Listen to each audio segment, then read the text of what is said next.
This story is titled, My Golden Brother Abused Me. My whole childhood and my parents sided with him. Now they are begging me for help. Hey everyone. The channel's been slowing down a bit, and I spend so much time finding these stories for you. If you enjoy the content, please hit that subscribe button. It means the world and helps keep this journey going strong. Let's grow together. Now let's start the video. OP starts by saying, Christmas 2015 was a disaster waiting to happen, but I didn't know that at the time. I was 15, the overlooked middle child in a family of 3 siblings. My older brother Dan, the golden child, was 19, and my younger sister was too little to get involved in much of anything. All eyes were on Dan. Always Dan. The kid could do no wrong in my parents' eyes. He was the charming athlete, the one with the loud laugh and easy confidence. I used to look up to him when we were kids, but somewhere along the line, that admiration twisted into resentment. Dan had a temper, a nasty one.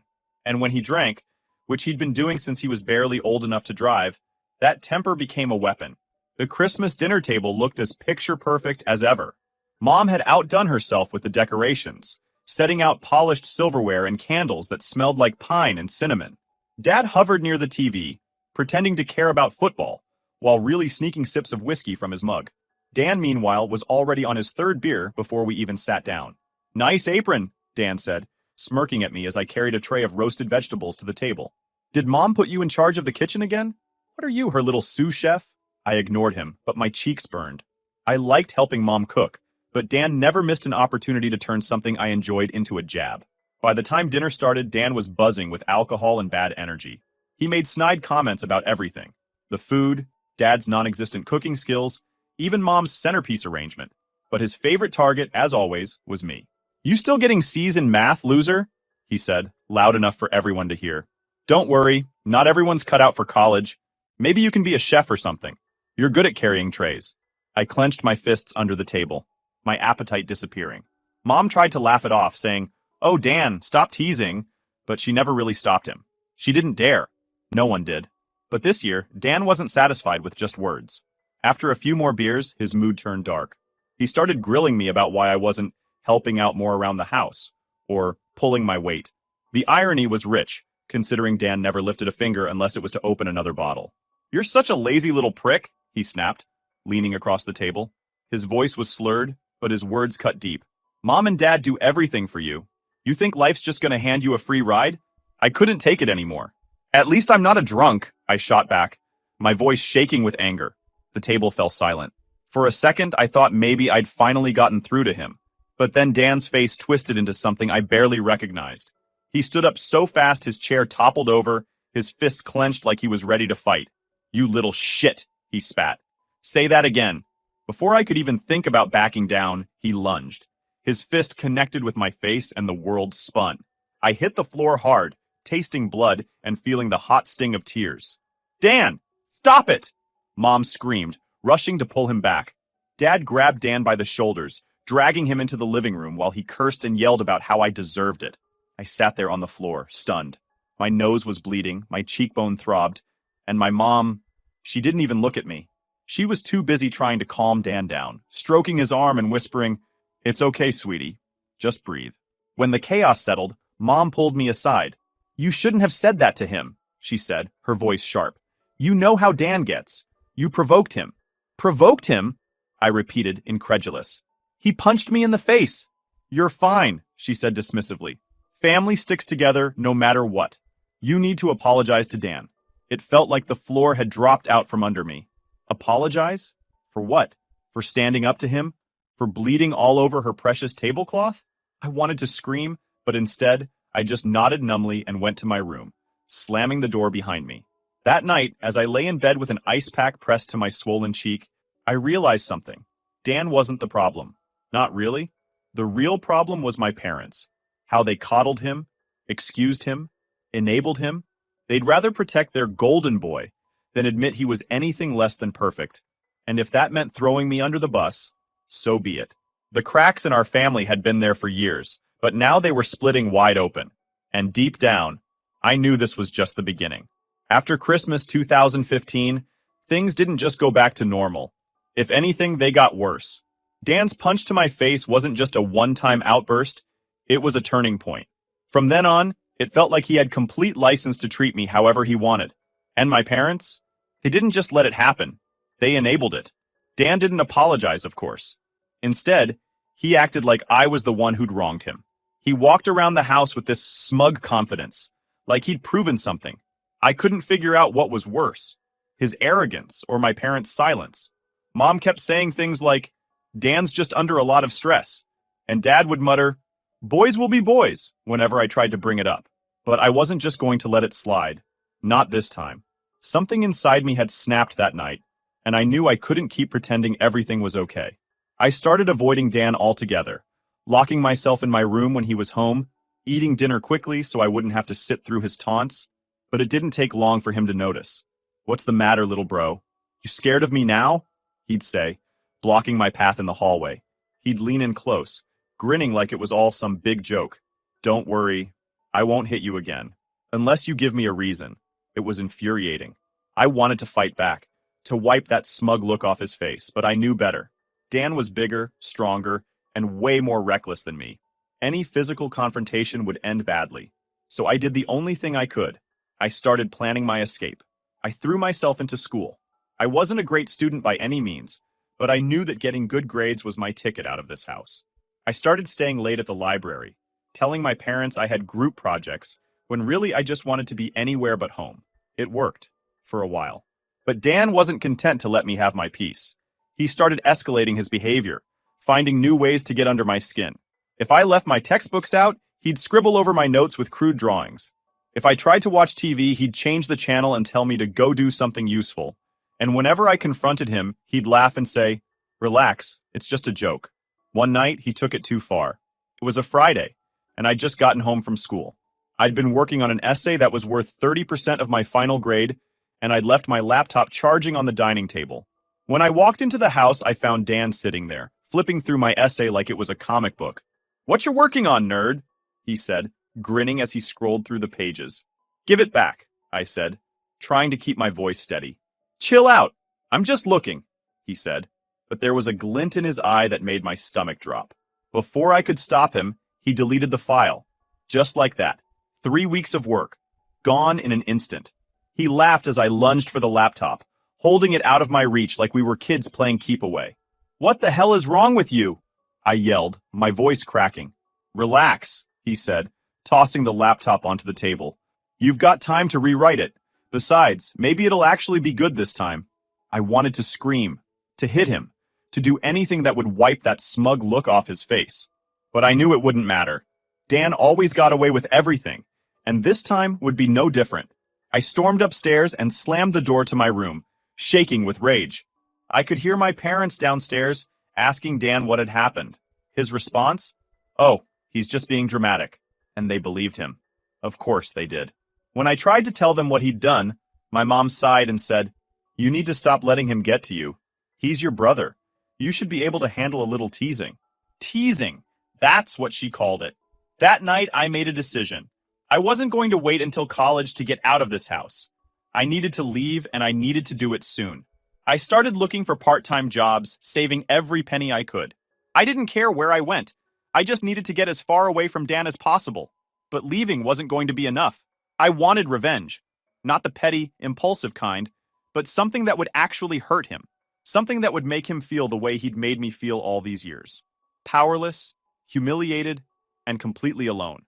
I didn't have a plan yet, but I knew one thing for sure. Dan's reign of terror wasn't going to last forever. And when it all came crashing down, I was going to make damn sure I wasn't there to pick up the pieces. By the spring of 2016, the tension in the house was unbearable. Dan had crossed every line imaginable, and I was done playing the peacekeeper. I couldn't fight him physically. I'd lose every time, but I could start chipping away at the pedestal my parents had put him on. It was time to make him pay. Dan had no idea how much trouble he was in. He was too busy coasting through life on his charm and my parents' unwavering support. But there were cracks in his golden boy image, and I planned to exploit every single one of them. Dan had always been reckless, but lately it was like he was daring the universe to catch up with him.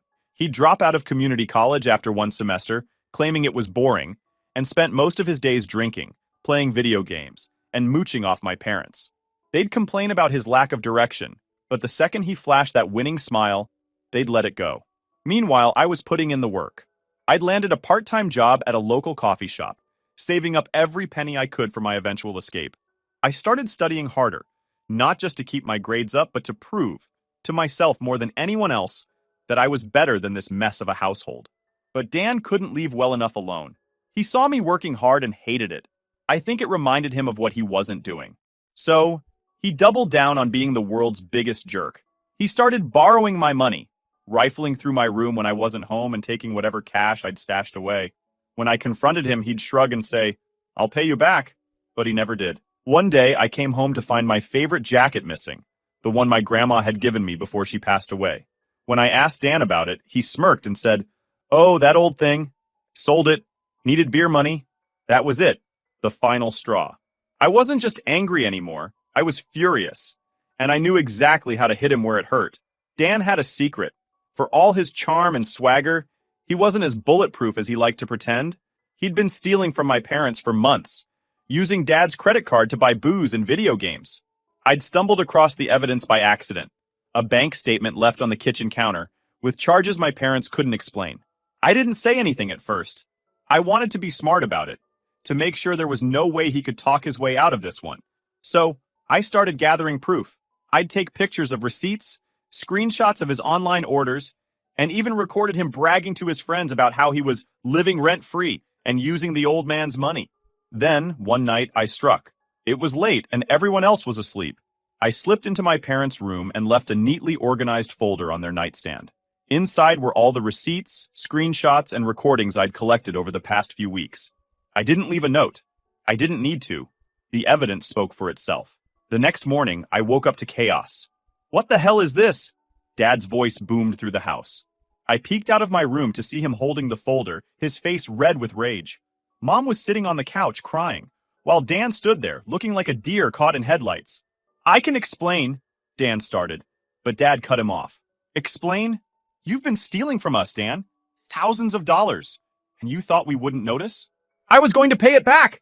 Dan shouted, his voice cracking. I needed it, okay? I'm under a lot of pressure." "Pressure?" Mom said, her voice trembling. "You don't have a job, Dan. You dropped out of school. What pressure?" Dan's excuses fell apart under their scrutiny. For the first time, my parents weren't buying his crap. I stayed in my room, listening to the shouting match unfold, a small smile creeping across my face. Dan's punishment wasn't as severe as I'd hoped.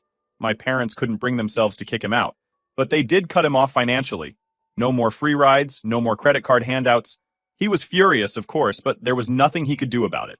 He'd finally been exposed for the fraud he was. But Dan wasn't just mad at my parents. He was livid with me. He knew somehow that I'd been the one to rat him out. He didn't have proof, but he didn't need it. From that day on, he made it his mission to make my life hell. He'd blast music late at night when I was trying to study. He'd accidentally break my stuff. My headphones, my phone charger, even my alarm clock. He'd spread rumors about me at school, calling me a snitch and a mommy's boy. It hurt, sure, but it didn't matter. I'd already won. Because while Dan was spiraling, I was getting ready to leave. By the end of the school year, I had enough money saved up to move out. I found a small apartment with a couple of roommates, close enough to school, but far enough away from Dan and my parents. When I told them I was leaving, Mom cried, saying, "You don't have to go, we can work this out." But I'd made up my mind. "I need space," I told her. "This isn't healthy. For any of us." Dan didn't say a word when I left. He just glared at me from the corner of the room. His jaw clenched so tight I thought his teeth might crack. I could see the hatred in his eyes, but I didn't care. Let him hate me. I was free. I'd been out of the house for nearly a year when Dan's life began to unravel. At first, I only heard bits and pieces through mutual acquaintances or the occasional message from my mom. But the more I learned, the more it became clear. Dan's golden boy charm was wearing thin, and reality was finally catching up with him. When I moved out, I thought I'd feel relief immediately, like a huge weight had been lifted off my shoulders. And in some ways, I did. No more taunts, no more stolen money, no more feeling like I was invisible in my own home. But there was still a part of me that was waiting to see if Dan would finally face the consequences of his actions. At first, it didn't seem like much had changed. Dan still lived at home, freeloading off my parents, and barely holding down a part-time job at a local hardware store. Mom would text me now and then, telling me how hard Dan was trying and how he was just figuring things out. I ignored her. I wasn't interested in her excuses anymore. Then, one day, I got a call from my dad. He got fired, Dad said, his voice heavy. Apparently, he showed up late one too many times and they had enough. I didn't say much, just a polite, "Oh, that's too bad." But inside, I was grinning. Dan losing his job felt like poetic justice. Just one more crack in his carefully curated facade. But it didn't stop there. Over the next few months, things went from bad to worse. Dan started drinking even more, blowing what little money he had on booze and nights out with his equally useless friends. He'd come home late, stumbling through the door and waking up the whole house. Mom and Dad were at their wits' end, but they still couldn't bring themselves to kick him out. "He just needs some support," Mom said during one of her calls. "He's going through a rough patch." "Sounds like a self-inflicted rough patch," I replied, not bothering to hide my disdain. The real turning point came when Dan got into legal trouble. He and a couple of his friends had been out drinking when they decided it'd be a good idea to drive to another bar. One thing led to another, and they ended up in a minor car accident. No one was seriously hurt, but Dan was arrested for driving under the influence. When I heard the news, I wasn't surprised. If anything, I was surprised it hadn't happened sooner. What did surprise me was the phone call I got from my mom later that night. "We need your help," she said, her voice shaky. "Dan's in jail, and we can't afford to bail him out." I almost laughed out loud. "You're asking me to help Dan? Seriously? He's your brother," she said, the guilt thick in her tone. "Family sticks together." That phrase, "family sticks together," made my blood boil. How many times had she said that to me, only to turn around and defend Dan's behavior? How many times had I been told to suck it up, to apologize, to keep the peace, while Dan got away with everything? "Sorry, Mom," I said, my voice icy, "but I'm not interested in sticking together anymore." She tried to argue, but I hung up before she could finish. I wasn't going to let her guilt trip me into cleaning up Dan's mess. Not this time. A few days later, I got an unexpected visitor. I was sitting in my apartment, enjoying a rare day off, when there was a knock at the door. When I opened it, there he was. Dan, looking more disheveled than I'd ever seen him. His hair was a mess, his clothes were wrinkled, and there was a desperation in his eyes that almost made me feel sorry for him. Almost. "Hey," he said, shifting uncomfortably. "Can I come in?" I crossed my arms, leaning against the doorframe. "What do you want?" He sighed, running a hand through his hair. "Look, I screwed up, okay? I need help." Hearing him admit he'd screwed up was almost satisfying. Almost. But it wasn't enough to erase years of torment. "You're going to have to be more specific," I said, keeping my tone cold. "What kind of help are you looking for?" He hesitated, glancing down at the floor. "I need money. Just enough to get back on my feet. I swear I'll pay you back." I laughed, a sharp, bitter sound that made him flinch. "You want my help? After everything you've done to me?" "That was a long time ago," he said quickly. "I was a dumb kid. I didn't know any better." "Bullshit," I snapped. "You knew exactly what you were doing. And now you want me to bail you out? Not a chance." Dan's face twisted in frustration. "Come on, man. I'm your brother. Were you thinking about that when you stole my money? Or when you deleted my essay? When you punched me in the face?" I stepped closer, my voice rising. "You don't get to play the family card now, Dan. You burned that bridge a long time ago." He opened his mouth to argue, but I slammed the door in his face before he could get a word out. That was the last time I saw Dan in person. Mom called me a few days later, begging me to reconsider, but I stood my ground. "If you want to keep enabling him, that's your choice," I said, "but don't expect me to clean up his mess." From what I heard, Dan eventually got bailed out, probably by my parents, who drained their savings to cover his legal fees. But the fallout from his arrest was severe. His reputation was ruined, his friends abandoned him, and he couldn't hold down a job to save his life. Meanwhile, I was thriving. I'd landed a promotion at work, started dating someone amazing, and finally felt like I was in control of my life. Dan's misery didn't consume me the way it once might have, but there was a certain satisfaction in knowing that he was finally facing the consequences of his actions. The moment I closed the door in Dan's face, I felt an overwhelming sense of liberation. It wasn't just about denying him the help he so desperately needed, it was about reclaiming my power. For years, I'd been the target of his cruelty, the scapegoat in my family's twisted dynamics. But now, the tables had turned, and it was my turn to watch him flounder. Life after cutting Dan out was better than I could have ever imagined. For the first time, I didn't feel the weight of my family's dysfunction hanging over me. I threw myself into work, where my dedication started paying off in ways I hadn't anticipated. My manager noticed my efforts and offered me a promotion, complete with a pay bump and more responsibilities. I didn't just take the job, I excelled at it. Outside of work, my personal life was thriving too. I'd started dating someone incredible, someone who didn't just tolerate my past, but encouraged me to grow beyond it. We moved in together after a few months, transforming my modest apartment into a home filled with warmth and laughter. Something I'd never had growing up. Dan's name rarely came up in conversation, but every so often, I'd get updates from mutual acquaintances or occasionally my mom. She'd call to tell me about how hard things were for Dan, hoping, I'm sure, to guilt me into helping him. "He's your brother," she'd say, her voice full of that familiar mixture of pleading and disappointment. "And?" I'd reply coldly, "He made his bed. Let him lie in it." I wasn't about to let her drag me back into their chaos. I'd worked too hard to escape it, and I wasn't going to throw it all away for someone who had never once shown me an ounce of kindness. While my life was on the upswing, Dan's was heading in the opposite direction. Losing his job had been just the beginning. After his DUI, he'd become a pariah, even among his so-called friends. His drinking got worse, and without a steady income, he started borrowing, or rather, demanding money from my parents. At first, they gave in. Mom couldn't bear to see her golden boy struggle, and Dad, as always, went along with whatever she wanted. But their patience wore thin when they realized Dan had no intention of changing. He wasn't looking for help, he was looking for a crutch. When I heard about how he'd tried to sell my parents' belongings to fund his drinking, I wasn't surprised. Dan had always been good at taking without giving anything in return. The only difference now was that he didn't have me to blame for his problems. The ultimate act of karma came a few years later. By this point, I was well established in my career, earning enough to afford a comfortable lifestyle. My partner and I were even talking about buying a house. Life was good, stable, happy, and completely free of my family's toxicity. Then, one day, I got a call from an unknown number. Against my better judgment, I answered. "Hey," a voice croaked on the other end. It took me a second to recognize it, but when I did, my stomach turned. "Dan?" I said, my tone flat. "Yeah," he muttered. I need your help." I almost hung up right then and there, but curiosity got the better of me. "What kind of help?" There was a long pause. When he finally spoke, his voice was thick with desperation. "I'm screwed, man. I lost my place, and Mom and Dad won't let me stay with them anymore. I just need a place to crash for a bit. Maybe some money to get back on my feet." I couldn't help but laugh, a cold, bitter sound that cut through the silence. "You think I'm going to help you? After everything you've done?" "I know I messed up," he said quickly. "But we're brothers. You can't just leave me out here." "Watch me," I replied, the satisfaction in my voice impossible to hide. "You spent years tearing me down, Dan. Years. And now you want me to save you? Not a chance."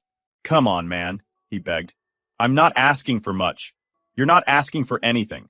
Because the answer is no," I snapped. "You don't get to treat me like garbage and then come crawling back when your life falls apart. You're on your own." Before he could say another word, I hung up and blocked the number. For the first time in years, I felt truly free. That call was the last I ever heard from Dan. From what I've pieced together, he's still struggling, couch surfing, bouncing between odd jobs, and burning every bridge he comes across. My parents have finally stopped enabling him, though not out of principle. They simply don't have anything left to give. As for me, I've built a life I'm proud of. A life full of love, respect, and success. All the things Dan tried to take from me. And the best part? He has to watch from the sidelines, knowing he'll never be a part of it. Revenge isn't always about grand gestures or dramatic confrontations. Sometimes it's as simple as thriving in spite of everything. By choosing happiness, I took back the power Dan and my family had over me. And that, more than anything, is the sweetest revenge of all. It's been years since I cut ties with Dan and my parents, and I haven't looked back. I don't regret my decision. It was the only way to save myself. But I've also learned that moving on doesn't mean forgetting. The scars they left are still there, but they're a part of who I am now. A reminder of what I've overcome. If there's one thing I've learned, it's this. Family isn't defined by blood. It's defined by love, respect, and mutual support. And I've found that, not in the family I was born into, but in the one I've chosen for myself. Here's to living well, loving fully, and never letting the past define you. The end.